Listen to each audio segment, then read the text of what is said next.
Halo guys, jumpa lagi dengan Bang Yan Tambunan.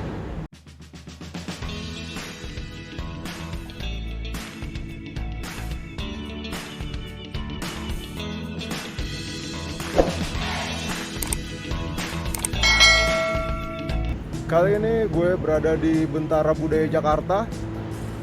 Kemarin gue udah proses screening plasma konvalen ya guys, buat donor.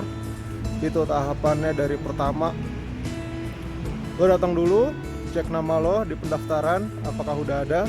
Habis itu lo tanda tangan di nama lo yang tertera. Habis itu lo serahkan bukti PCR lo guys, hasil ketika lo tes positif COVID dan setelah lo negatif. Nah itu persyaratannya guys, itu mesti lo bawa. Terus kalau misalkan lo sempat udah vaksin, kertas vaksinnya juga lo bawa guys, ntar diserahkan ke tim dokternya. Ini kantor gue lagi bekerja sama dengan Palang Merah Indonesia.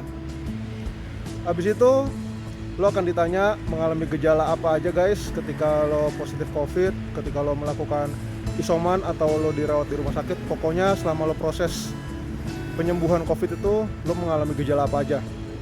Setelah lo ngobrol-ngobrol sama dokter, diterangin juga ntar pengambilannya tuh ada dua tipe guys. Jadi tipe yang pertama tuh kalau misalkan pembuluh darah lo kecil, lo itu akan diambil pakai alat pada umumnya, dimana tuh proses pengambilannya sekitar 7 menit. Tapi kalau misalkan pembuluh darah lo besar, lo akan diambil donor darah itu pakai mesin, dimana itu sekitar 40 menit guys. Nah setelah lo ngobrol sama dokter, diskusi, diceritain alatnya seperti ini, lo akan ngisi formulir guys. Di situ ada banyak pertanyaan tentang kesediaan lo untuk melakukan donor plasma konvalen. Setelah itu dokternya akan ngecek di tangan kanan dan tangan kiri lo untuk mengetahui lo itu pembuluh darahnya besar atau kecil. Dan di salah satu tangan lo nanti akan diambil darahnya set. Nah dari darah yang udah diambil itulah guys, itu akan diteliti untuk mengetahui apakah lo bisa donor plasma konvalen atau tidak. Karena tidak semua orang yang jadi penyintas COVID itu bisa donor plasma konvalen guys. Gitu. Nah kalau misalkan lo udah berhasil, nanti lo akan dikabarin beberapa jam setelah lo pengambilan darah itu untuk diumumkan apakah besoknya lo bisa ikut donor plasma konvalen atau tidak. Yang jelas kemarin gue dijelasin dari dokternya, ketika lo udah dinyatakan negatif COVID, lo punya waktu 2 minggu setelah negatif untuk lo mulai melakukan donor plasma konvalen. Dan batas maksimalnya adalah 3 bulan setelah lo negatif COVID guys. Jadi lo punya waktu tuh guys untuk donor plasma konvalen, dan setelah lewat 3 bulan lo nggak bisa donor plasma konvalen lagi gitu. Sekian laporan dari gue guys. Gue sekarang mau donor plasma konvalen dulu. Nanti update selanjutnya akan gue kabarin ya.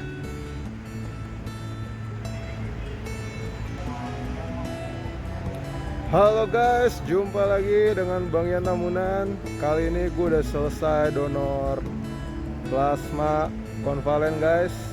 Plasma kebaikan ya guys. Tuh, udah gue rekam juga tadi prosesnya. Jadi kalau tadi ketika gue datang guys, itu kita masuk ke toilet, pipis dulu.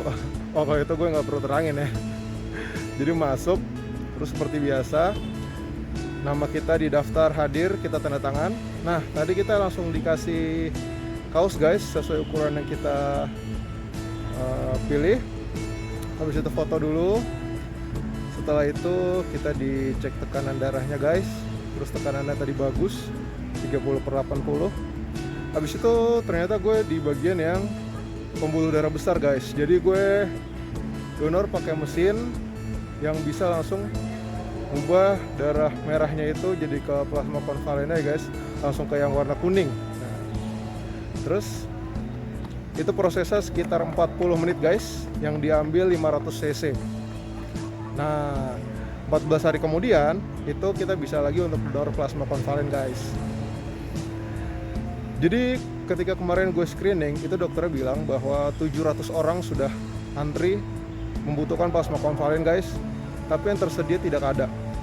Jadi benar-benar plasma konvalen itu sangat dibutuhkan ya guys buat para saudara-saudari kita yang masih positif. Jadi buat sahabat semua saudara-saudari yang penyintas COVID, yuk jangan ragu buat donor plasma konvalen. Gak sakit kok guys, cuma ketika habis ditusuk udah santuy aja, kita santai. Kita bisa sambil teleponan, bisa sambil main game, sambil nonton film, atau ngapain, ngobrol, bebas. Tapi hanya dari 40 menit itu guys, kita bisa menyelamatkan nyawa sesama kita guys. Jujur, gue di awal juga sempat takut ya guys, aduh kayak gimana nih ya prosesnya, lama, terus suntiknya sakit atau enggak ya. Tapi gue tetap berpikir untuk kedepannya guys, yang dimana donor ini akan jauh lebih penting buat orang-orang yang membutuhkan. Guys, pemberani itu bukan karena dia nggak punya rasa takut. Pemberani itu juga punya rasa takut, tapi dia mau take action untuk mengalahkan rasa takutnya guys. Jadi buat yang belum donor plasma konvalen, yuk donor. Buat teman-teman yang udah sehat, tetap jaga protokol kesehatannya. Dan buat teman-teman yang masih positif, semangat guys. Pasti sembuh guys. Tuhan akan sembuhkan. Sekian dari Bang Ian Tambunan. Salam sehat. Dan kalau teman-teman semua merasa video ini bermanfaat, boleh banget buat diklik like, komen, sharing pengalamannya, subscribe akun YouTube Bang Ian Tambunan, dan klik tombol lonceng buat aktifkan tombol notifikasi. Thank you banget udah nonton sampai akhir guys. Tuhan memberkati. Dadah.